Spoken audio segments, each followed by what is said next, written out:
ओम शांति। आज 19 तारीख के मीठे बाबा के महावाक्य हैं। 13/12/1989 का रिवाइज कोर्स है।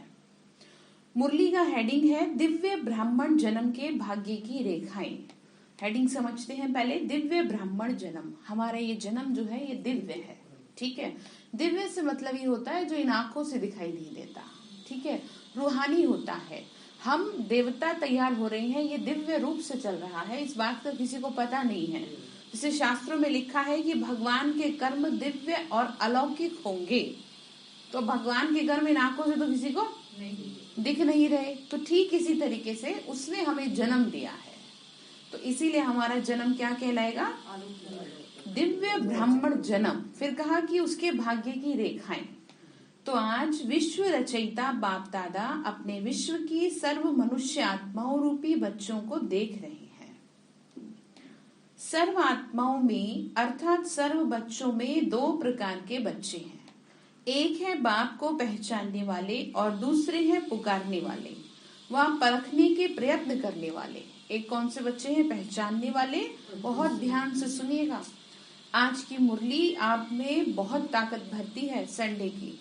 बाप को पहचानने वाले, दूसरे हैं पुकारने वाले, तीसरे हैं परखने के प्रयत्न करने वाले। भगवान को भी क्या करते हैं? लेकिन है सभी बच्चे। तो आज दोनों प्रकार के बच्चों को देख रहे थे। सर्व बच्चों में से पहचानने वाले व प्राप्त करने वाले बच्चे बहुत थोड़े हैं। भगवान को बहुत कम बच्चे पहचान पा रहे हैं, मतलब आइडेंटिफाई नहीं कर पा रहे। इसीलिए शास्त्रों में कहा गया है कि मुझे मेरे द्वारा ही पहचान सकते हो, पूजा पाठ से नहीं पहचान सकते। ये मैं नहीं कह रही, ये गीता कहती है। गीता वेद शास्त्र कहते हैं कि अगर तुम मुझे पहचानना चाहते हो, मुझे प्राप्त करना चाहते हो, तो मैं जप तप पूजा पाठ दान पुण्य तीर्थ से नहीं प्राप्त हो सकता, मुझे मेरे द्वारा प्राप्त करो। इसीलिए सबसे पहले जब भगवान के घर में आप आते हैं तो आपको सबसे पहला परिचय क्या दिया जाता है? किसके घर में आए हो? अपने घर में आए हो, भगवान के घर में आए हो। और वो भगवान कौन है? आपका पिता है। पहले ये पहचान मिली, और पहचान करके प्रयत्न वाले अनेक हैं। पहचानने वाले बच्चों के मस्तक पर श्रेष्ठ भाग्य की लकीर चमक रही है ना? पूछो मेरे द्वारा कैसे पहचानोगे, सबसे पूछो। बाबा क्वेश्चन बनता है। हाँ, नहीं अभी बताऊंगी, है ना? वो तो बाबा ने शास्त्रों में ही तो लिख रखा है। नहीं, हम सबसे पूछो मेरे द्वारा कैसे पहचानोगे। पता होगा वैसे। पूछो। जिसने कर लिया कोर्स वो तो पहचान ही गया। इसका आंसर तो ये है ना, जिसने कोर्स कर लिया वो पहचान गया। कैसे पहचानो? बताओ बताओ। आत्मिक स्वरूप में स्वयं को आत्मा निश्चय करे तब पहचान पाए। Very good. हाँ, क्योंकि शरीर के भान में रहेंगे तो पहचान ही नहीं पाएंगे। बाबा ने कहा पहचानने वाले बच्चों के मस्तक पर श्रेष्ठ भाग्य की लकीर चमक रही है। जिसने पहचान लिया भगवान को, उसका चेहरा बता रहा है। ठीक है ना? श्रेष्ठ भाग्य उसका दिखाई दे रहा है। सबसे श्रेष्ठ भाग्य की लकीर है बाप द्वारा दिव्य ब्राह्मण जन्म। भगवान के बन गए, इससे श्रेष्ठ भाग्य और क्या होगा बताओ? दुनिया कैसे भटक रही है, परेशान हो रही है, और वो हमारे को पहले से पहले ही तैयार कर रहा है। मत भूलो कि आपके ऊपर पूरी उसकी छत्र छाया में रह रहे हो आप, और वो आपको टाइम से पहले तैयार कर रहा है। तो कहीं ना कहीं कुछ ना कुछ कारण है। ये जो एक पहल शुरू हुई है, इसके पीछे भी मुझे लगता है कोई बहुत बड़ा कारण भगवान का छिपा हुआ है। ये जो अभी रजिस्ट्रेशन का हुआ, हमें तो नहीं पता, हम तो ऊपर ऊपर से देख रहे हैं, हम तो दुनिया के तौर पे देख रहे हैं, लेकिन उसकी प्लानिंग को कोई नहीं जान सकता। इसीलिए आपको तो इस बात की बहुत खुशी होनी चाहिए कि आप परमात्मा की छत्र छाया में पलने वाली श्रेष्ठ आत्मा हो। आपको तो एकदम आपका चेहरा बोले, आप इतना खुश रहो। ऐसे नहीं कि जरा जरा सी बातों में हाय हाय करने वाले, जरा से शरीर में कुछ हो गया, परिवार में कुछ हो गया, मतलब आप भगवान को छोड़ करके आप पहले और बातों को लेके बैठ गए, तो इसे श्रेष्ठ कहा जाएगा? श्रेष्ठ भाग्य कहेंगे नहीं, कहेंगे कि वैसे तो ये कहते हैं हमारा श्रेष्ठ भाग्य, वैसे ऐसे परेशान। तो बाबा ने कहा नहीं, बाप द्वारा दिव्य ब्राह्मण जन्म की दिव्य जन्म की रेखा अति श्रेष्ठ चमक रही है। पुकारने वाले बच्चे अनजाने में भी मानते यही हैं कि भगवान ने हमें रचा है। दुनिया में लोग पुकार तो रहे हैं कि हे भगवान बचाओ, मदद करो, तो मेरा तो एक ही क्वेश्चन होता है कि जब आप स्वयं ही भगवान हैं तो किसे पुकार रहे हैं? आप खुद अपनी रक्षा कर लो। जैसे कि लोगों के अंदर ये मान्यता हो गई ना कि भगवान तो कण कण में है, तो जब भगवान कण कण में है तो आप मत पुकारो। साधु सन्यासी लोग घर बार छोड़ के पहाड़ों पे चले जाते हैं, क्यों चले जाते हैं? ये बहुत बड़ा क्वेश्चन है। जब सब आपका साथ छोड़ देते हैं तो आप क्यों भगवान की द्वारे सर पटकते हो? क्योंकि सबसे पहला और आखिरी वही है आपका। बस आप क्या है, लोगों के चक्कर में उसको भूल जाते हो और उसी की मार पड़ती है फिर कि लोग आपको क्या नहीं करते, सपोर्ट नहीं करते। तो आप भी कहते हो हमें बाप दादा ने दिव्य जन्म दिया, वह भी कहते हैं भगवान ने रचा, भगवान ही रचता है, भगवान ही पालनहार है। लेकिन दोनों के कहने में अंतर कितना है? आप अनुभव से, नशे से और नॉलेज से कहते हो, हम ऐसे नहीं कहते। हमने उसे फील किया है, हमने उसकी टच को फील किया है। जो लाखों लाखों करोड़ों लोग एक कोई निकलता है वो भी नहीं कर पाता। तपस्या करते हैं, देखो ना कितने लोग सन्यासी बनते हैं, उसमें से किसी एक को ही प्राप्ति मुश्किल से हो पाती है और वो भी ऐसी नहीं हो पाती। और यहाँ तो जो आता है उसे ही हो जाती है। ऐसी कोई अपना जीवन समर्पित नहीं कर सकता। मैं आपको साफ शब्दों में बात कहूँ, कुछ तो ऐसा महसूस किया ही है ना कि जो एक झटके में सब कुछ सौंप दिया, कुछ नहीं सोचा आगे पीछे क्या होगा, तो वो चीज हमने महसूस करी। तो इसका मतलब हम महसूसता से कहते हैं, हम ऊपर ऊपर से नहीं कहते। दुनिया में लोग क्या है, सिर्फ ऐसे ही कहते हैं। तो रचता को, जन्म को, जन्मपत्री को, दिव्य जन्म की विधि और सिद्धि सबको जानते हो।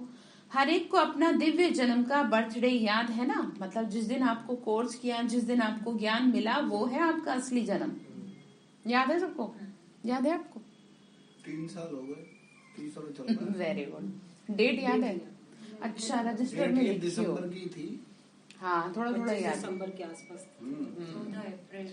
तो उसको सेलिब्रेट करना चाहिए कि शुक्रिया बाबा, इस दिन मेरा जन्म हुआ और इस दिन से मेरे दिन बदल गए, भगवान मिल गया। अब क्या है, आप ना छोटी छोटी चीजों को जितना इम्पोर्टेंस दोगे, भगवान आपसे उतना ही दूर हो जाएगा।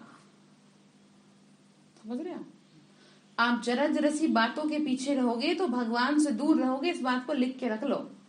उसकी प्रेजेंस से दूर रहोगे, उसकी शक्ति से दूर रहोगे। अगर उसको चाहते हो ना मेरे घर में ही रहे वो, तो क्या करो, छोटी छोटी बातों से बुद्धि हटा दो और दिव्य जन्म की खुशियां मनाओ।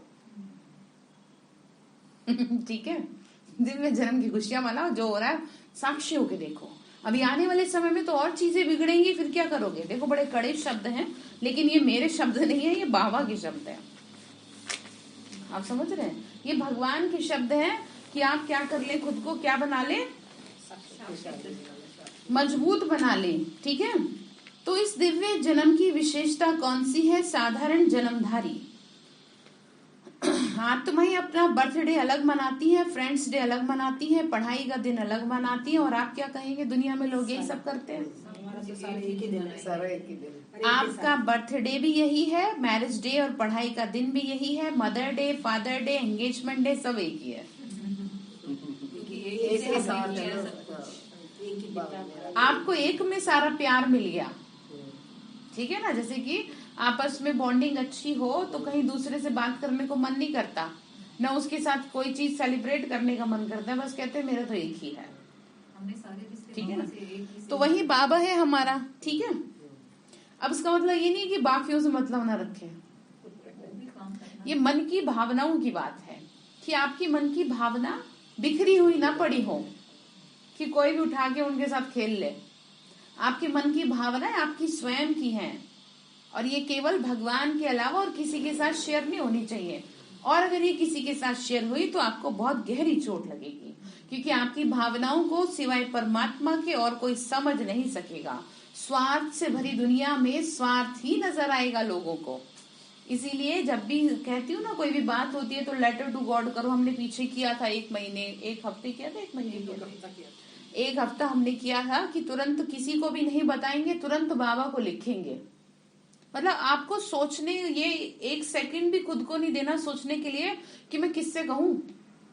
आप किससे कहना है? सीधा बाबा से कहना है। क्योंकि किसी के पास आपकी समस्या का समाधान नहीं है, परेशान करने के अलावा, और आप कुछ नहीं करेंगे औरों को। क्यों? यही होगा। अब आपस में एक दूसरे को बताई है, समाधान कौन निकाले?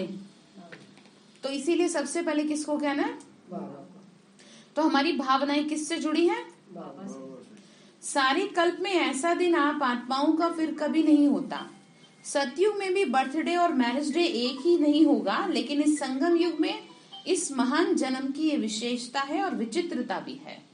बाबा ने कहा, इस समय केवल मैं ही हूं तुम्हारा, तो तुम्हें हर चीज, हर बात मेरे साथ जोड़नी है। चाहे दुख की हो, चाहे सुख की हो, चाहे टेंशन की हो, कैसी भी हो, ठीक है। आपकी सुनने वाला बैठा है तो आप क्यों चिंतित होते हो? इसका मतलब आपको भगवान पे क्या नहीं है? भरोसा नहीं है। तो ये तो बहुत गलत बात है। वैसे तो जिस दिन ब्राह्मण बने वही जन्मदिन, वही मैरिज डे है, क्योंकि सब यही वायदा करते हो, एक बाप दूसरा ना कोई। तो ये दृढ़ संकल्प पहले ही करते हो ना, तुम ही से खाऊं, तुम ही से बैठूं, तुम ही से सर्व संबंध निभाऊं। ये सबने वायदा किया है ना। भगवान के लिए भी तो कहते हैं ना। देखो, बच्चे जब स्कूल में छोटे पढ़ने जाते हैं तो कहते हैं ना, तुम ही हो माता पिता, तुम ही हो। कितने सारे बच्चों को ये प्रेयर एक साथ बुलवाई जाती है। कभी किसी ने सोचा, दिमाग लगाया कि सबके पेरेंट्स अलग अलग हैं, लेकिन फिर भी बच्चे किसको पुकार रहे हैं? किसी ने दिमाग ही नहीं लगाया।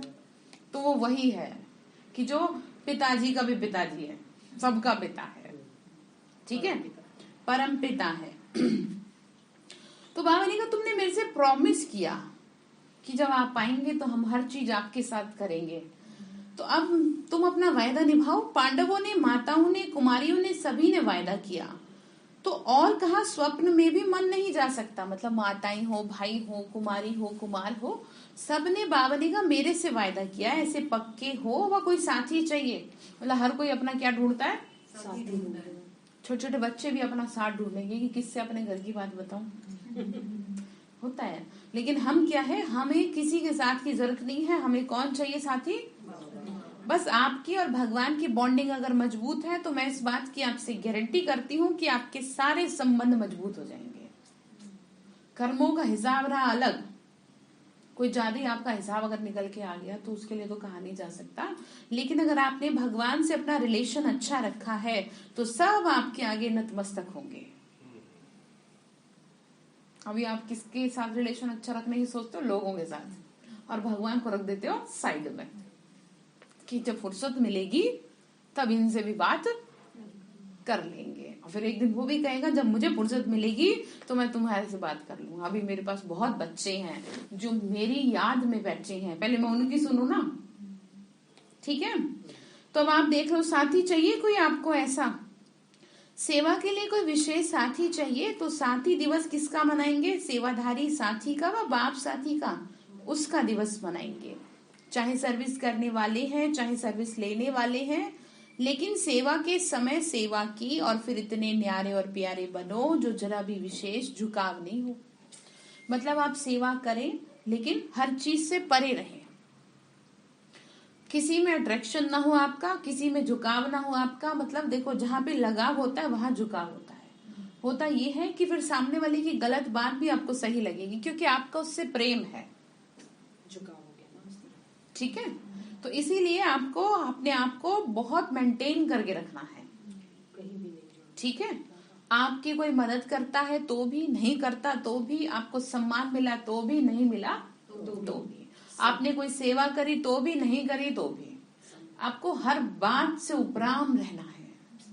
रिश्ते नातेदारी में बहुत सारी बातें ऐसी होती हैं जिसमें डिस्टरबेंस क्रिएट होती है, तो आपको किसी के झुकाव में नहीं आना। अपने घर को भगवान का घर बना ले, तो जब वो भगवान का घर है तो आपका क्या सम्मान रह गया? भगवान का सम्मान है ना, वो अपने आप ले लेगा। नहीं लेगा तो फिर वो दुनिया में कहते हैं ना, जाकी रही भावना जैसी, प्रभु मूरत देखी तिन तैसी। तो जैसी भावना से जिसने किया, अपने आप हो जाएगा हिसाब बराबर। आप क्यों दिमाग लगा रहे हैं? आपको मेरापन है ना, मेरा, ये जो मेरा है ना, ये है सारे नाश की जड़। मेरा बच्चा, मेरा परिवार, मेरा घर, मेरा पैसा, जब तक आप मेरे को तेरे में नहीं बदलेंगे, भगवान के प्यार से, उसकी मदद से दूर रहेंगे। तो अभी आपके ऊपर है, ठीक है। तो जो सेवा में मदद करेगा वो विशेष होगा ना, चाहे भाई हो व बहन हो। जो विशेष सेवा करता है वह विशेष अधिकार भी रखेगा। तो सेवा के साथी बनो, लेकिन साक्षी होके साथी बनो, ठीक है। मतलब अगर नहीं भी आपको विशेष अधिकार मिला तो आपको इसमें डिस्टर्ब नहीं हो जाना कि भाई मेरी तो कोई क्या नहीं है, आपने भगवान के लिए की है। और सेवा वो होती है जिसका किसी को पता भी ना चले, तभी तो आपको आगे के लिए मिलेगा। अब यहीं पे शोर मच गया तो फिर क्या होगा, कुछ भी नहीं। हालांकि मान जब मिलता है ना तो मन को बहुत सुकून मिलता है। कहते हैं ब्रेन में ऐसे केमिकल बनते हैं जिससे कि बॉडी की कई बीमारियां खत्म हो जाती हैं, मान सम्मान की, है ना। लेकिन इसका मतलब ये भी नहीं कि आप इतने कमजोर हो जाओ कि जैसे जानवर को रोटी डालो तो वो पूंछ हिलाता है, तो आप ऐसे हो क्या कि आपको सम्मान मिले तब तो आप बहुत राजी, और ना मिले तो फिर आपका तो मुंह उतरा पड़ा है। तो ऐसे नहीं, भगवान ने आपको सम्मान दिया है, आप लोगों के सम्मान की इच्छा जितनी जल्दी खत्म कर देंगे उतना फायदे में रहेंगे। नहीं तो लोगों के द्वारा दिया गया सम्मान आपको बहुत ज्यादा तकलीफ देगा। आज तो बड़े प्यार से बोल रही है बहू रानी, कल को कहते कौन हो तुम, फिर क्या करोगे, तो फिर एकदम ऐसे नीचे गिर जाओगे। तो इसीलिए चाहे वो प्यार से बोले चाहे ना बोले, चाहे कैसे भी रहे, मुझे किस में मस्त रहना है, बस अपने आप में। आपकी खुशी अपनी है, तो ध्यान रखिए। जो सेवा में मदद करेगा वो विशेष होगा, लेकिन बाबा ने कहा साक्षी। साक्षीपन भूल जाता है तो सिर्फ साथी बनने में बाप भूल जाता है। साक्षी बन पार्ट बजाने की प्रैक्टिस करो। साक्षी समझते हैं कि जो भी कुछ हो रहा है आपके हाथ में नहीं है। बहुत सारी घर में आपके ऐसी चीजें हो रही हैं कि जो आप नहीं चाहते लेकिन फिर भी हो रही हैं। अब आप क्या कर सकते हो बताओ, कुछ भी नहीं। तो एक तो ऑप्शन है कि बस सर पकड़ के बैठे रहो, और दूसरा ऑप्शन है कि बाबा की याद में बैठ जाओ। अब आप चूज कर लो इसमें से कौन सा रास्ता लेना। सर पकड़ के बैठोगे, बातों को लेकर बैठोगे तो शरीर बीमारियों से भर जाएगा, एक एक मिनट घर में भारी लगेगा। और बाबा की याद में बैठोगे तो ध्यान से सुनना क्या कह रही हूँ, जब आप बाबा की याद में बैठ जाएंगे तो एक तो समस्या का समाधान मिल जाएगा और घर का वातावरण बदल जाएगा, ठीक है। तो क्या करेंगे, साक्षी बन पाठ बजाने की प्रैक्टिस करेंगे। फिर आगे क्या कहा, ध्यान से सुनिए। हर एक बच्चे के मस्तक पर विशेष 4 भाग्य की लकीरें चमक रही हैं। अब कौन से 4 भाग्य हैं? एक है दिव्य जन्म की रेखा। दिव्य जन्म मैंने आपको बता दिया कि हमारा जन्म हुआ है लेकिन इन आंखों से दिखाई नहीं दे रहा। हम भगवान के बने हैं, दुनिया नहीं देख सकती इन आंखों से, क्योंकि दुनिया को इस चीज का पता ही नहीं है। दूसरा है परमात्मा पालना की रेखा। अब आपको सुबह से लेके रात तक आपकी कौन पालना कर रहा है? भगवान कर रहा है, आपको पता भी नहीं है। जिस दिन उसकी कृपा दृष्टि आपके ऊपर से हटी ना, उस दिन पता नहीं फिर क्या होगा। अभी तो आप कई लोग कह देते हैं गुस्से में आकर के कि बाबा पता नहीं क्या कर रहा है, कुछ करता ही नहीं है बाबा। जिस दिन उसने आपका हाथ छोड़ दिया ना, उस दिन आप ऐसे लटक जाओगे, ना तो इधर के रहोगे ना उधर के रहोगे। इसीलिए कभी भी भगवान को क्रोध में भी आकर के क्या नहीं करना चाहिए, गलत शब्द नहीं, ठीक है। इस बात की मैं आपको गारंटी दे रही हूँ कि जिस दिन आपको कोर्स हुआ ना, जिस दिन आपको ज्ञान मिला, उसी दिन से आप उसकी प्रोटेक्शन में आ गए। उसी दिन से यहाँ पे आपका नाम दर्ज हो गया कि ये भी बच्चा मेरा ही है। तो इसके लिए बाबा एक शब्द यूज करते हैं कि मैं खास तुम बच्चों के लिए और आम सारी दुनिया के लिए आया हूं, ठीक है। तो फिर आप कैसे ऐसे कह देते हो कि भगवान क्या नहीं कर रहा, मदद नहीं कर रहा? आपकी पालना हो रही है, आपको बचा रहे हैं समस्याओं से। तीसरा है परमात्मा पढ़ाई की रेखा। ये कौन पढ़ा रहे हैं आपको? कौन आपसे ऐसी बातें करेगा? किसको क्या मतलब आपके जीवन का सही ट्रैक पे चलने से, कि आपके जीवन में कुछ भी हो रहा है, लोगों को कोई मतलब नहीं है। आप दुखी हो, आप सुखी हो, तो आपको कुछ मतलब नहीं। यहाँ पर भगवान आपकी पल पल की खबर ले रहा है। जरा सा मन उदास हुआ, क्यों उदास हो? कौन पूछ रहा आपसे? तो फिर कौन पालना कर रहा है? तो इस बात की खुशी में रहो, ऐसे चेहरे लटके हुए ना रहे आपके। ठीक है। क्यों? बाबा कह रहे बच्चे परमात्मा पढ़ाई की रेखा, अब आपको बैठ के कैसे एक एक बात समझा रहे हैं। फिर है निस्वार्थ सेवा की रेखा। अब यहाँ क्या चल रहा है? कुछ भी स्वार्थ भाव नहीं है, निस्वार्थ भाव से चल रहा है। तो ये रेखा आपको भी तो निस्वार्थ सेवा करना सिखाया। अब आपके घर में तो सब आपसे स्वार्थ से बात करते हैं, लेकिन मैंने कभी आपको कहा, मतलब बाबा ने कभी आपको कहा कि आप भी स्वार्थ से बात करो? दुनिया में लोग कहते हैं जैसे को तैसा, लेकिन हमने आपको ये तो नहीं सिखाया। हमने क्या सिखाया कि कोई बात नहीं, आपका उससे क्या था, हिसाब था। तो अब आप यही समझ लो कि अब आपको क्या सिखा रहे, निस्वार्थ सेवा। तो सभी के मस्तक पर चारों ही भाग्य की रेखाएं चमक रही हैं। बाबा ने कहा ये चारों रेखाएं मुझे दिखाई दे रही हैं तुम्हारे मस्तक पे, कितनी भाग्यशाली आत्मा हो। लेकिन चमक में और सदा एक रस वृद्धि को प्राप्त करने में फर्क होने के कारण चमक में अंतर दिखाई देता है। किसी का चेहरा तो बहुत चमकता है, किसी का कम चमकता है, और किसी का एकदम ऐसे रहता है बिल्कुल जैसे पता नहीं कितने दुखी हो कि सारी दुनिया के दुख बस इन्हीं के पास है। तो वो अंदर में चलता रहता है बस, तो वो चेहरे पे आ जाता है। ठीक है, तो चेहरे को कैसे रखोगे फिर? वो तभी रहेगा आपका जब आपका अंदर से दिमाग शांत होगा। ठीक है जी, शांत रहता है मन। Very good. हाँ, नहीं रहे तो आपको बेस्ट ऑप्शन दे रखा है, स्वमान का अभ्यास करो, बैठ जाओ तप करने, सुधारो घर को। बहुत हो गया, कैसे सुधारेंगे? तपस्या से सुधरेगा। ठीक है, तपस्या करो आप और देखो फिर कैसे सही होता है सब। तपस्या समझ गए ना? तो बाबा ने क्या कहा कि चमक में अंतर है। आदि से अब तक चारों ही रेखाएं सदा यथार्थ रूप से चलती रहे, वह बहुत थोड़ों की है। मतलब चारों ही बातों में सही तरीके से चले, वो बहुत कम बच्चे हैं। बीच बीच में कोई ना कोई बात में भाग्य की लकीर या तो खंडित होती है या चमक कम होती है, स्पष्ट नहीं होती। मतलब एक चीज सही रहती है, दूसरी चीज डाउन हो जाती है। जैसे मुरली सही सुन रहे हैं तो फिर भी क्या है, थोड़े ढीले से हो जाएंगे। सेवा भाव नहीं किया, सेवा नहीं करी या कुछ और नहीं किया, निस्वार्थ सेवा। जैसे आपको आ गया कि मैं ही क्यों करूं, मैंने तो इतना किया रिश्तेदारी में और बताओ मेरी तो कहीं इज्जत ही नहीं है, तो ये तो गड़बड़ हो गई ना बात। बाबा ने कहा कि बहुत थोड़ों की है वो।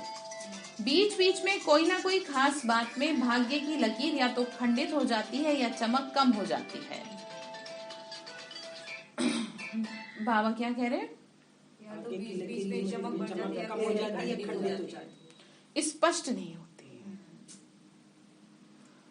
बाबा बोल रहे बच्चे जैसे हस्त रेखाएं भी देखते हैं ना, कोई की खंडित होती हैं, कोई की एकरस होती हैं, कोई की स्पष्ट होती हैं, कोई की स्पष्ट नहीं होती। जैसे हाथ देखने वाले होते हैं ना, वो बता देते हैं कि आपकी ये रेखा स्पष्ट नहीं है, कहा नहीं जा सकता कि आपके साथ क्या होगा। ठीक है, तो बाबा ने कहा ऐसी तुम्हारे मस्तक पे नहीं स्पष्ट होती रेखाएं, क्योंकि तुम ये भूल जाते हो। बाप दादा भी बच्चों के भाग्य की रेखा को देखते रहते हैं। दिव्य जन्म तो सभी ने लिया, मतलब ज्ञान तो सभी ने लिया। देखो आज की जो मुरली होती है ना, बहुत अर्थ होता है इसमें, इसीलिए बहुत पेशेंस के साथ मन को शांत करके सुननी होती है। लैंग्वेज जो होती है ना, वो थोड़ी सी रेगुलर वाली मुरली से थोड़ी टिपिकल होती है, अलग होती है। हाँ, इसलिए थोड़ा आपको कंसंट्रेशन ज्यादा रखना पड़ेगा, अलर्ट रहना पड़ेगा कि एक भी पॉइंट अगर आपका मिस हुआ तो पता नहीं उस पॉइंट से आपसे क्या होगा। ठीक है, एक भी पॉइंट आपको मिस नहीं करना है, पता नहीं उस पॉइंट की आपको जरूरत थी और वही आपका क्या हो गया, मिस हो गया। तो जैसे कहते हैं ना, भगवान आपको वही शक्ति देने जा रहा था और वही आपकी कहते हैं ना कि जब भगवान भाग्य बांट रहा था तो आप सो गए, बस उसी टाइम सोए, पहले नहीं सोए और न बाद में सोए, उसी समय सोए। तो ठीक इसी तरीके से मुरली में एक एक पॉइंट में बहुत ताकत है, तो इसलिए ध्यान से सुनिएगा। बाबा बोल रहे हैं दिव्य जन्म तो सभी ने लिया, लेकिन दिव्य जन्म की रेखा खंडित होती व स्पष्ट नहीं होती, क्योंकि अपने जन्म के धर्म में अखंड नहीं चलता। तो उनके भाग्य की लकीर खंडित होती है अपने जन्म के धर्म में। आपका कौन सा जन्म है? दिव्य जन्म है। आपका कौन सा धर्म है? ब्राह्मण धर्म है आपका। ठीक है, जब आप ये बात भूल जाते हो तो आपकी लकीर जो है भाग्य की, वो क्या हो जाती है? फिर आप ये कहते हो कि मेरे साथ चीजें ठीक नहीं हो रही, कौन ठीक करेगा? आपको खुद ही करना पड़ेगा ना। आपको याद दिलाना पड़ेगा, आपको अलर्ट पे रहना पड़ेगा। एक एक दिन आपका उड़ रहा है धुएं की तरह, एक एक दिन जा रहा है। दुनिया में एक गीत गाते हैं ना, बड़ा अच्छा है, दिन आए दिन जाए, उस दिन की क्या गिनती, जो दिन भजन किए बिन जाए। बताओ, खाया पिया सोया, बस यही है जीवन आपका। बड़ा भारी पड़ेगा भगवान को हिसाब देना। तो इससे पहले कि वो सामने खड़ा हो, आप ही क्या करो, तैयार रखो अपना रजिस्टर। आप ये तो कह सको, नहीं बाबा देखो मैं खाना सोना नहीं किया, मैंने योग भी किया था, मैंने अमृत वेला भी किया था। ठीक है, बाबा ने कहा धर्म क्या है, कर्म क्या है, उसको तो जानते हो ना। ऐसे ही परमात्मा पालना में सभी ब्राह्मण चल रहे हैं। सभी ब्राह्मण, 2-3 करोड़ लोग भगवान की पालना में पल रहे हैं। चाहे समर्पित हो, चाहे प्रवृत्ति में हो, चाहे आप घर में रह रहे हो, चाहे जो आश्रम पे रहते हैं, लेकिन बाप के डायरेक्शन से चल रहे हैं। अब हम कोई अपनी मर्जी से थोड़ी चल रहे हैं। हमारे ऊपर तो और भी ज्यादा अलर्ट रहता है कि योग में सो ना जाए या कुछ और वो ना, ऐसा ना हो कि सेवा ना हो, क्योंकि भगवान हमारे सहारे ही तो काम करेगा अपना। अब दुनिया में इतनी सेवा हो रही है, वो हम लोगों को ही बाबा की बच्चियां, जो बहनें कुमारियां, टीचर्स बहनें हैं, उनके माध्यम से ही तो अपनी बात पहुंचा रहा है। उन्हीं को तैयार नहीं करेंगे सही से तो कैसे आगे बात बनेगी।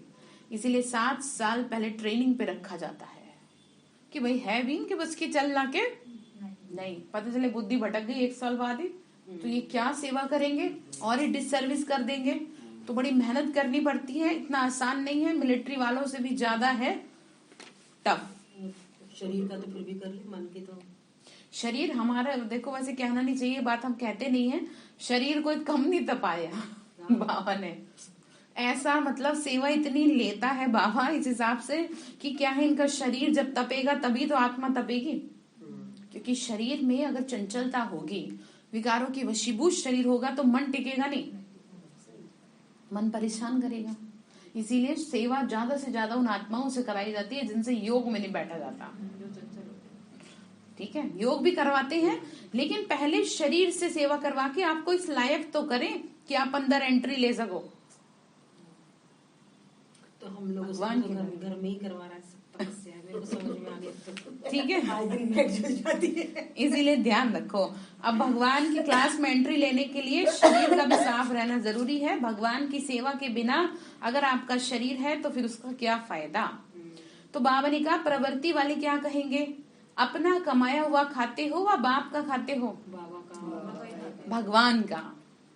ठीक है, मैंने आपको सिखाया था ना कि जब भी आपके घर में जैसे होता है ना, महीने का सामान आता है, महीने की तनख्वाह आती है, तो जैसे घर के बड़ों को पहले दे देते थे, भाई इतनी मुझे सैलरी मिली है, या कई लोग अपनी पत्नी को दे देते हैं या माँ को दे देते हैं। तो सबसे पहले आपको क्या करना चाहिए, भगवान अपने मंदिर में रखनी चाहिए कि बाबा ये आपने मुझे दिए हैं। आपको ये कॉन्शियसनेस आना चाहिए भगवान बैठा है आपके घर में। तो ऐसा हो नहीं सकता कि आपके घर में 1 रुपया भी वेस्ट जाए, अदरवाइज वो बीमारी में जाएगा या किसी और उसमें नुकसान में चला जाएगा। आप सौंपें, कोई आपसे ऐसे नहीं करे कि आपका धन ले रहे हैं, आप मन से समर्पित करें। भगवान को नहीं चाहिए आपका धन, क्या करेगा बताओ। वो सिर्फ आपको पाप कर्मों से बचा रहा है। कि अगर आपको अपना भान आ गया कि जी मैंने कमाया, तो क्या होगा पता नहीं, आप कहाँ क्या गड़बड़ कर दो, कुछ पता थोड़ी, आपको नहीं पता चलेगा। इसीलिए कहते हैं ना, घर के बड़ों को सौंपना जरूरी होता है। और आपके घर में बड़ा कौन है, बाबा है। आपको महसूस होना चाहिए। तो बाबा ने कहा चाहे कमाते भी हो, लेकिन कमाया हुआ धन बाप के हवाले करते हो या अपने काम में लगाते हो। ट्रस्टी हो ना, ट्रस्टी का अपना कुछ नहीं रहता। ट्रस्टी समझते हैं, ट्रस्ट संभालने वाले जो होते हैं, बस उनको महीने पे क्या मिल जाती है, सैलरी मिल जाती है, बाकी कितना धन आ रहा है क्या आ रहा है उनको इस बात से कोई मतलब नहीं होता। ठीक इसी तरीके से आपको जो भी मिलता है घर में, वो क्या करें, आप बाबा को सौंपे। सौंपना इन द सेंस मतलब बाबा को समर्पित करें। घर में कोई भी चीज आई अपने मंदिर में रखें पहले। मंदिर तो सबके घर में छोटे से छोटा मंदिर होता है। इससे ना 2 फायदे होंगे। अगर किसी ने आपके घर में किसी खराब वृत्ति से दिया है, आप समझिए, पता नहीं कौन कैसे, जैसे कोई मिठाई का डब्बा भी आया आपके घर में देखे गया और आपने फट से खा ली, सबको खिला दी, तो पता नहीं क्या हो। आपने सबसे पहले भगवान के पास रखा, उसको सौंपा, तो क्या है, अगर उसकी खराब दृष्टि वृत्ति है, पता नहीं कैसी नेगेटिव एनर्जी से दिया है, तो उसके पास रखने से उसकी खराब एनर्जी समाप्त हो जाएगी। इसीलिए पहले के टाइम में पंडितों को जब लोग जिमाते थे तो वो हाथ में जल लेते थे भोजन करने से पहले, है ना, उसको पढ़ते थे, मंत्रों का उच्चारण करते थे, ठीक है, अपने ऊपर मारते थे, भोजन पे मारते थे, तब जाके वो अन्न ग्रहण करते थे। इसके पीछे रीजन यही होता है कि कैसे हाथों से बना है, कैसे वाइब्रेशन से बना है, कैसे भाव से बना है, हर तरह का बुरा भाव इस भोजन से समाप्त हो जाएगा। और हम लोग क्या करते हैं, हम लोग इसीलिए तो नहीं खाते क्योंकि पता नहीं कैसी भाव है, इसीलिए हम लोग सबसे पहले किसको स्वीकार कराते हैं, भगवान को। आपके घर में एक भी चीज ऐसी ना खाई जाए कि जो भगवान को स्वीकार ना कराई गई हो, ठीक है। तो ट्रस्टी अर्थात सब बाप का, अपने हाथ से खाना बनाते हो तो भी समझते हो ना ब्रह्मा भोजन खा रहे हैं, ठीक है, या नहीं, क्या फटाफट बनाओ, रोजाना मुझे ही बनाना है, मेरी जान को इतनी टेंशन, मैं ही बनाऊं, गुस्सा आ रहा है क्यों बनाऊं। अगर ऐसा हो तो जरा भोजन ना ही बनाए तो अच्छा है। क्रोध में आके भोजन बिल्कुल ना बनाए, नहीं तो वो बहुत ही खराब हो जाएगा, मतलब वो जहर के काम करेगा, भोजन नहीं रहेगा। कोर्स में एक बड़ा अच्छा चैप्टर में दिखा रखा है कि एक तरफ माँ चूल्हे पे रोटी बना रही है और साइड में ना बच्चे लड़ रहे हैं, और जिस बेलन से वो रोटी बेल रही है उसी बेलन से उसे मार रही है। अब ऐसे वातावरण में जो भोजन बनेगा वो भोजन नहीं कहलाएगा। तो अगर कभी भी ऐसा हो तो शांति से थोड़ी देर बैठ जाओ, ठीक है। और अगर नहीं बनाने का मूड, तो कहा था ना कल परसों सिखाया था कि कह दो कि आज तुम क्या करो, अपना इंतजाम कर लो, कुछ बाकी तो सब बाहर का खाते ही है, भाई तुम खा लो, हमारे जब मन ठीक होगा तो हम क्या कर लेंगे, बना लेंगे। हर रोज नहीं चल सकता, लेकिन ये मतलब जिस दिन आपका क्या हो रहा है मूड, क्रोध से क्या ना करें, खाना ना बनाए। तो बाबा ने कहा ब्रह्मा भोजन खाते हो, चाहे बच्चों के अर्थ भी लगाते हो, वह भी डायरेक्शन अनुसार लगाते हो, चाहे समर्पित बहने व भाई भिन्न भिन्न कार्य में तन मन भी लगाते हैं, तो धन भी लगाते हैं। ऐसे प्रवृत्ति में रहने वाले चाहे तन लगाते चाहे धन लगाते, बाप की श्रीमत प्रमाण ही अमानत समझ कार्य में लगाते हो, ऐसे करते हो ना। तो जो भी कुछ आप भगवान की सेवा में लगा रहे हैं, भगवान की श्रीमत प्रमाण लगा, अपने दिमाग से नहीं, ठीक है। इसीलिए पूछ लेना चाहिए बड़ों से, बहनों से, ठीक है, कि भाई हमें ये सेवा करनी है तो हम कैसे कर सकते हैं, आप हमें डायरेक्शन दें। तो बाबा ने कहा तो परमात्मा पालना सब ब्राह्मण आत्माओं को मिल रही है। आपका फोन बज रहा है। बाबा ने कहा पालना की जाती है शक्तिशाली बनाने के लिए। माता की पालना व प्रत्यक्ष रूप क्या होता है, बच्चा शक्तिशाली बनता है। माता की पालना का मतलब क्या होता है, बच्चा क्या बनता है, शक्तिशाली बनता है। तो ब्रह्मा माँ की पालना द्वारा सभी मास्टर सर्वशक्तिवान बने हो। बाबा ने क्या किया है, हमें शक्तिशाली बनाए। इस मुरली के माध्यम से वो हमारी क्या कर रहे हैं, पालना कर रहे हैं। और वैसे भी जिनके सच्चे मन होते हैं ना, भगवान उनके लिए किसी न किसी रूप में जरूर सामने आता है। वो बहुत अच्छा एक सुंदर गीत है कि भावना से की जो पुकार, भावना से पुकारो उसे, ऐसे नहीं बस हाँ ठीक है बाबा आ जाओ ऐसे एक मन तो पड़ा कहीं और कि फलाने को फोन कर लो, क्या पता वो कुछ काम करवा दे मेरा, और एक है बाबा की तरफ नहीं तो बोले बाबा ने साथी तुमने दूसरे को बनाया तो मैं ठीक है। तो क्या करेंगे, भावना से करेंगे ना पुकार कि बस बाबा अब आ जाओ, बहुत देर हो गई, अब इतनी देर ना करो, ठीक है। तो ऐसा हो नहीं सकता कि वो आपकी मदद के लिए नहीं आए। तो मास्टर सर्वशक्तिवान हो, लेकिन कोई बच्चे सदा शक्तियों को कार्य में लगाते हैं और कोई बच्चे प्राप्त शक्तियों को अर्थात पालना को कार्य में नहीं लगाते, अर्थात पालना को प्रैक्टिकल में नहीं लाते। भगवान क्या कर रहा है, मुरली के माध्यम से आपकी क्या कर रहा है, पालना कर रहा है। तो बाबा ने कहा वो भूल जाते हैं, कार्य में नहीं लगाते, इसलिए श्रेष्ठ पालना मिलते हुए भी कमजोर रह जाते हैं। फिर आप अपने आप को कमजोर महसूस करते हो, क्योंकि आप ये भूल जाते हो कि हमारी पालना कौन कर रहे हैं, स्वयं भगवान कर रहे हैं, और भाग्य की लकीर खंडित हो जाती है फिर। ठीक है, तो ऐसे ध्यान रखो, मैं किसकी पालना में पल रही हूँ, मैं परमात्मा पालना में पलने वाली श्रेष्ठ आत्मा हूँ। ठीक है, मेरा बाल भी बांका नहीं हो सकता।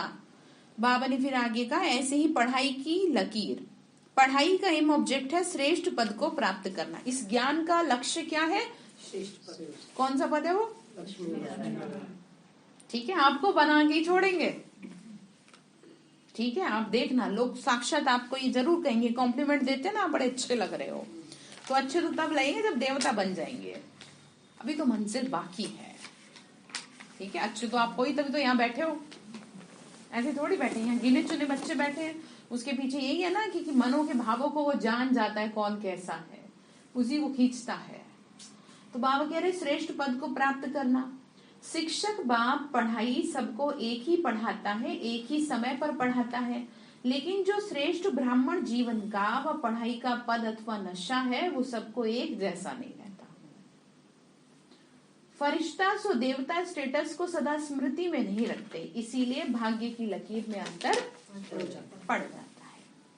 फिर कहा, ऐसे ही सेवा की लकीर, सेवा की विशेषता जो ब्रह्मा बाप ने साकार रूप में अंतिम वरदान रूप से स्मृति दिलाई, निराकारी, निर्विकारी और निरहंकारी। ठीक है, ये ब्रह्मा बाबा के 3 शब्द थे, जो ब्रह्मा बाबा जब शरीर छोड़ रहे थे तब ये 3 शब्द बाबा ने कहे थे। इन 3 शब्दों के आधार पे शांति स्तंभ बना हुआ है। मधुबन में हम पांडव भवन गए थे ना, देखा था ना ऊपर, वही। तो बाबा ने कहा, बच्चे निराकारी स्थिति में स्थित होने के बिना किसी भी आत्मा को सेवा का फल नहीं दे सकते।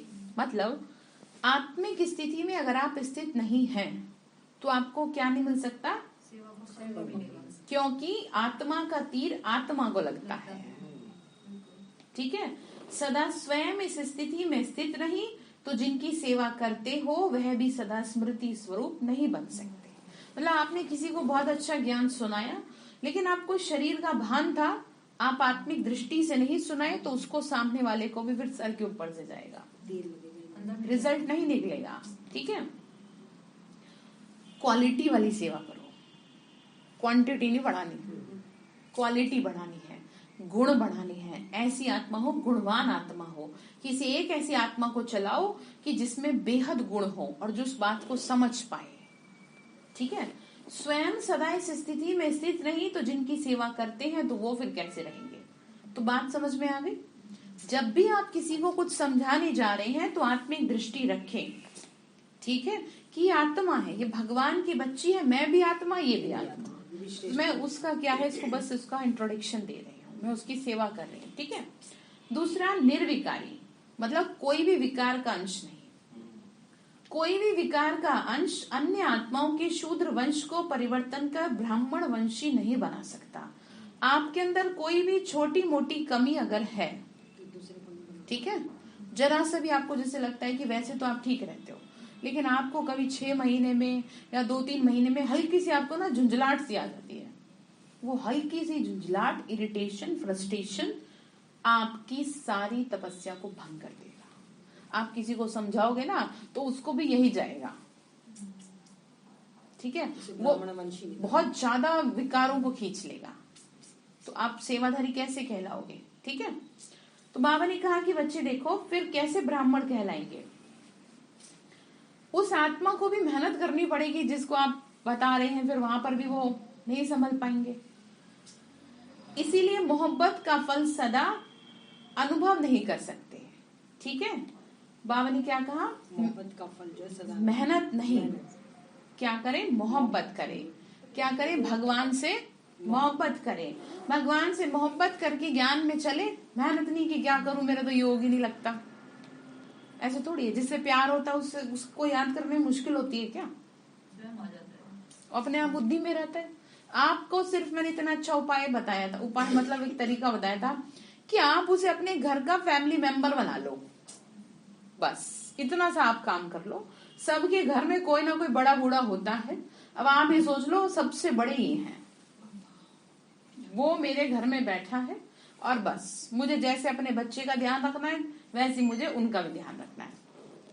इतना सा आपको काम करना है, फिर आपको तो कोई वो मेहनत लगेगी नहीं क्या करने में, याद करने में। तो फिर क्या कहा, निरंकारी। निरंकारी सेवा का अर्थ है फल स्वरूप झुकना।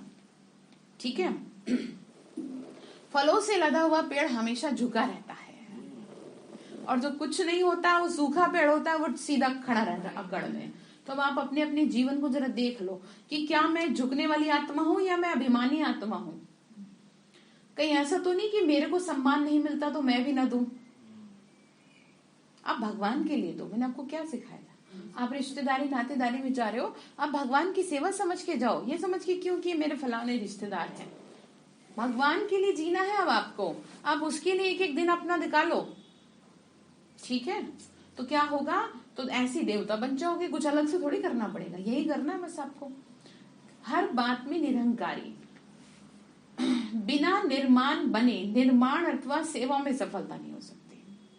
अब इसका मतलब ये भी नहीं है कि नहीं बस जहां पे बोलना है वहां पे आप चुप हो, आपको देखना पड़ेगा। ठीक है, मतलब आपको कहां पर झुकना है और कहां पे आपको बोलना है। झुकना मैं आपको एक वर्ड में बता देती हूँ, जहां पर आप ईश्वरीय सेवा के निमित्त हैं वहां पे आपको क्या है, झुकना है। ठीक है, ईश्वरी, आप तो अब ईश्वरीय सेवा के निमित्त ही हैं। अब आपका क्या है, भगवान का। जिस दिन आपको ज्ञान मिला, आपका जीवन भगवान के लिए है, तो अब आपका घर में रहना, भोजन बनाना, सारे काम करना, वो सब ईश्वरीय सेवा है। ऐसे सोच के चलो। फिर इस बीच में जो भी आपका अपमान करे, ध्यान से सुनना, जो भी आपका अपमान करे, जो भी आपका तिरस्कार करे, उसमें क्या हो जाओ, खुद को झुका दो, क्योंकि आप अपने लिए नहीं जी रहे, अब वो आपका ले लेगा हिसाब। आपका क्या जीवन है, आपका कुछ जीवन नहीं है, भगवान का जीवन है, ऐसे समझ के चलो। ठीक है, तो वो देखना बड़े अच्छे से, आपका मान रखेगा। बिना निर्माण बने तभी रिजल्ट निकलेगा घर परिवार में। देखना संबंध कैसे सुधरेंगे। जिन्होंने आपका तिरस्कार किया वही आपके पैरों में पड़ेंगे कि मैंने आपको बहुत अपमानित किया। लेकिन वो तभी होगा जब आप स्वयं को निरंकारी बनाएंगे।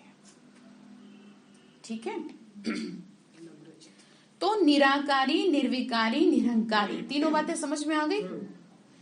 इन तीनों वरदानों को सदा सेवा में प्रैक्टिकल में लाना। अब आप तो अपने घर में ही सेवा में हैं, लेकिन आपको ध्यान रखना है। मुझे ऐसा लगता नहीं कि आप ध्यान रखते हो, आपको तो बस ये लगता है मेरा घर, मेरा ही घर है, बस ये है।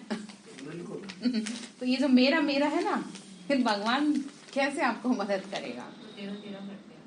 तो अभी से अखंड भाग्य की रेखा, अब चारों ही भाग्य की रेखाओं को चेक करो कि अखंड है या खंडित है, स्पष्ट है या अस्पष्ट है। कोटों में कोई तो बन गए, लेकिन बनना है कोई में भी कोई। ठीक है, हीरा देखने सब नहीं जाते खरीदने, कोई बिरला ही होगा जो हीरा देखने जाएगा कि मुझे हीरा चाहिए। तो आपको भगवान हीरा बना रहा है, तो आप ऐसे सोचो मुझे हीरा बनना है कि जो मुझे देखे दुनिया। ठीक है, तो जो कोई भी होगा वही अब सर्व का माननीय और भविष्य में पूजनीय बनता है। जो कोई में भी कोई होगा, जो अखंड भाग्य की लकीरवान है, उसकी निशानी है, वो अब भी सर्व ब्राह्मण परिवार का प्यारा होगा और माननीय होने के कारण सर्व की दुआएं श्रेष्ठ आत्माओं के भाग्य की लकीर को चमकाती रहेगी। तो अपने आप से पूछो मैं कौन। तो सुना आज क्या देखा, तो क्या पूछेंगे अपने आप से, मैं कौन। हाँ जी, मैं कौन हूँ, श्रेष्ठ आत्मा हूँ, मैं साधारण नहीं हूँ। ये नहीं कि मैं तो बस 2 बच्चों की माँ हूँ, मैं तो ये हूँ, मेरे सर पे तो बहुत टेंशन है। ठीक है, मेरे तो इनके साथ संबंध सही नहीं है, मेरे तो झगड़े बहुत हो जाते हैं। ये नहीं, मैं कौन हूँ, मैं श्रेष्ठ आत्मा हूँ, भगवान की पालना में पल रही हूँ। ठीक है, हाँ जी, मैं कौन हूँ, श्रेष्ठ आत्मा हूँ, भगवान की पालना में पल रही हूँ, मैं साधारण नहीं हूँ। ठीक है, अबला नारी नहीं बन के रहना सिखाया था ना उस दिन आपको। क्या होती है अबला नारी, समझते ही होंगे आप सभी। मतलब इसका मतलब हाय रे मैं होता है ना, हाय मेरा ये, हाय मेरा वो, हाय हाय, वाह वाह वाह, बारे में जो है सब बढ़िया है। आप सोचो, आप जितना कहोगे ना जो है सब बढ़िया बढ़िया हो जाएगा। ठीक है। अच्छा, दुनिया वाले कहते हैं पालनहार है, जन्मदाता है, लेकिन जन्मदाता का परिचय नहीं है। भगवान को कहते हैं जन्मदाता है, अब वो है कहाँ?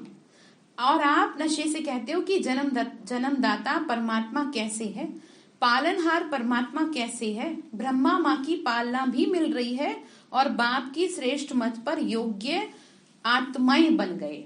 अब इतनी आत्माएं कैसे जीवन परिवर्तन हो रहा है? भगवान की श्रेष्ठ मत से। यहाँ भी दुनिया में लोग एक दूसरे की बात मानना तो छोड़ो, सुनना भी पसंद नहीं करते, लेकिन यहाँ करोड़ों की जनसंख्या में लोग इस मुरली के आधार पे चल रहे हैं। थोड़ा सोचो, कौन पाल रहा है? भगवान पाल रहा है, दिखाई नहीं दे रहा पर अपने काम सब कर रहा है। तो श्लोक याद कर लो गीता का, मेरे कर्म दिव्य और अलौकिक होंगे, मुझे कोटों में भी कोई और कोई में भी कोई पहचान पाएगा। ये मैं नहीं कह रही, ये गीता कह रही है, गीता में लिखे शास्त्र कह रहे हैं। तो ठीक इसी तरीके से यहाँ पर आप प्रैक्टिकल देख सकते हो कि कैसे तैयारी हो रही है बच्चों की। ठीक है। अच्छा, बाप बच्चे को योग्य बनाता है और माँ शक्तिशाली बनाती है, दोनों अनुभव है ना।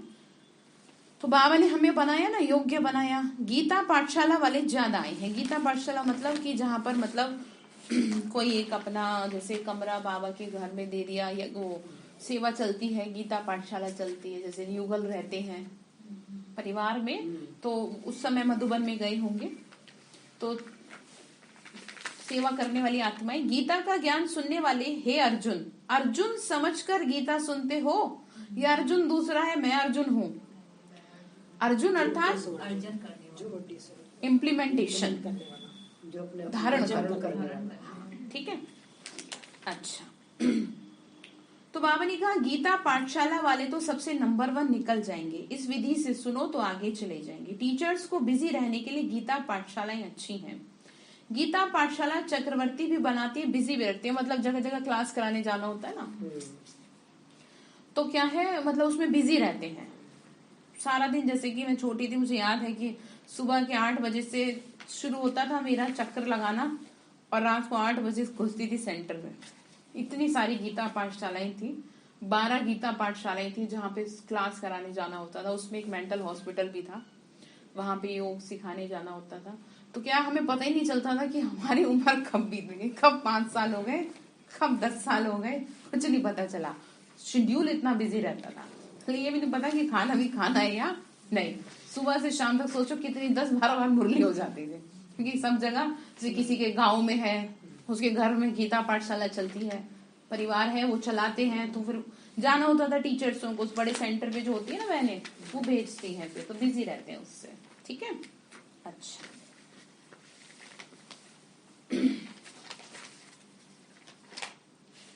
बाबा ने फिर कहा कोई कोई टीचर्स भी कहती हैं योग में बैठते हैं तो आत्माभिमानी होने बदले सेवा याद आती है, लेकिन ऐसे नहीं होना चाहिए, क्योंकि लास्ट समय अगर अशरीरी बनने के बजाय सेवा का भी संकल्प चला तो सेकंड के पेपर में फेल हो जाएंगे। मतलब याद, जब आप यहाँ पर बैठे हैं तो आपकी बुद्धि कहीं बाहर जानी नहीं चाहिए। अगर आपको लगता है मुझे देर हो रही है तो आप उठ के चुपचाप चले जाओ, बुद्धि को मत भटकाओ, संकल्प मत चलाओ, तो क्या होगा, फेल हो जाओगे अगर आपके संकल्प चले तो। ठीक है। तो ये सब बाबा ने टीचर्स से बताई है बातें। अच्छा, सर्व बाप समान, सदा नॉलेजफुल पावरफुल बच्चों को सदा भाग्य विधाता द्वारा श्रेष्ठ भाग्य की स्पष्ट रेखाओं वाले भाग्यवान बच्चे, सदा बाप समान त्रिवरदान प्राप्त हुए विशेष आत्माओं को, सदा ब्राह्मण जन्म की पालना और पढ़ाई को आगे बढ़ाने वाले ऐसे अखंड भाग्यवान बच्चों को बाप दादा का याद प्यार और नमस्ते। रूहानी हम बच्चों की रूहानी माता पिता बाप दादा को नमस्ते नमस्ते बाबा नमस्ते। शुक्रिया बाबा, शुक्रिया बाबा, शुक्रिया। तो वरदान दिया बाबा ने, जैसे बच्चे को सब कुछ विल किया जाता है, ऐसे आप लोग भी बाप को अपना वारिस बनाकर सब कुछ विल कर दो, तो विल पावर आ जाएगी, ताकत भर जाएगी आप में। क्योंकि आपको सबसे ज्यादा घबराहट अपने परिवार, अपने धन दौलत, शरीर की है। इसको बाबा को दे दे। ठीक है, तो भगवान के आगे क्या कर दें, इस विल पावर से मोह स्वतः नष्ट हो जाएगा। जैसे साकार बाप ने पूरा ही अपने को विल किया, ऐसे आप लोगों की जो स्मृति है, समय और संकल्पों का खजाना है, उसे विल करो। जो आप सोचते हो, ठीक है, वो सब कुछ क्या कर दो, भगवान को दे दो। विल करना समझते हैं ना, अर्थात इसका मतलब श्रीमत प्रमाण सेवाओं में लगाओ तो मोहजीत बंधन मुक्त बन जाएंगे। तो क्या करें, श्रीमत प्रमाण सेवाओं में लगाएं। जो भी आपके संकल्प चलते हैं उसको सेवा में लगाओ। समय अगर आपके पास है तो सेवा में लगाओ। अगर आप शरीर से मजबूत हैं तो सेवा करें, और नहीं भी है तो भी करें, मैं तो ये कहूंगी। ठीक हो जाते हैं। तो बाबा कर रहे थे अपने आप। ठीक है, तो क्या हो जाएंगे, बंधन मुक्त हो जाएंगे। तो स्लोगन है, एक दो का स्नेही बनने के लिए सरलता और सहनशीलता का गुण धारण करो। एक दो का स्नेही बनने के लिए आपका स्वभाव सरल होना चाहिए। ऐसे नहीं, बहुत रिजिडनेस नहीं होनी, जिद्दीपना नहीं होना चाहिए कि नहीं मैं इसके साथ नहीं चलेगा मेरा, तो इसका मतलब आप सरल नहीं है। सरल व्यक्ति उसे कहा जाता है जो हर तरह से एडजस्ट हो जाए, तो वो सभी का स्नेही होता है। उसे किसी से क्या नहीं होती, कोई, है ना। और सहनशील भी, उसमें सहनशील भी चाहिए, क्योंकि दूसरे की चीजें आपको पसंद नहीं आ रही, लेकिन आप सरल हो, सहन करना पड़ेगा फिर आपको। ठीक है, अच्छा, ओम शांति।